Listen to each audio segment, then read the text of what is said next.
Pro Tools is very pervasive in the audio industry. You go to a famous recording studio, you see a Pro Tools rig somewhere. You go to a post-production facility doing sound for a blockbuster film, there's usually an S6 console and Pro Tools rigs as well doing that work. And then obviously there are literally hundreds of thousands of people who use Pro Tools every day at home, making their own music or doing some audio work of some kind. So what's really exciting to us this year is bringing up some of these expansive workflows that are being used by professionals around the world and starting to trickle them down to new categories of users.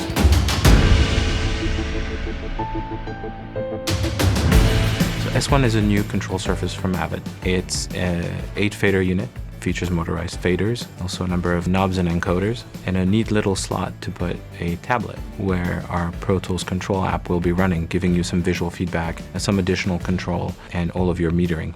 The cohesion between the app, the faders in front of you, and Pro Tools is pretty mind-blowing. The Avid S1 improves on the already brilliant Artist Mix. It adds many features the Artist Mix does not have. The S1 enables a new meter screen on the control app that mimics the S6. It provides high-resolution meters, automation feedback, EQ graphs, dyne graphs, pan graphs, just like the S6. So you can go from just a single 8-fader unit, an 8-fader unit with a dock, or even go all the way full-blown 32 faders with a dock and have a really powerful control setup where you can access a lot of your tracks straight from one surface. So this is definitely the perfect sort of project studio control surface complement to your rig. But I see a lot of situations as well in commercial studios that have smaller rooms, folks that do some ADR or sort of dubbing for foreign language movies that need to be dubbed into English or vice versa.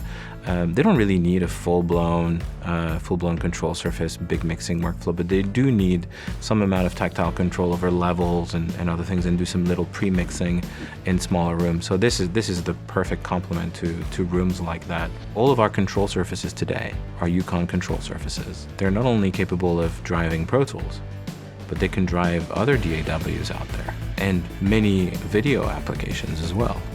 And you can very easily switch contexts straight from the surface between one application to the next.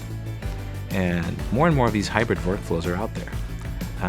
We see it every day, and the idea that our control surface ecosystem and our Yukon technology is enabling our customers to really thrive on these hybrid workflows is very gratifying. One thing that is really dear to our heart is to create really smart workflows with our hardware. We don't want to give you a dumb box that's just there to pass audio in and out of the computer. That's not the point. We want to bring you tools that smartly interact with Pro Tools to give you the best workflow possible. Being a musician and a producer myself, I know the kind of things that technologies enable our users to do. And I can't wait to see what our users do with our new products.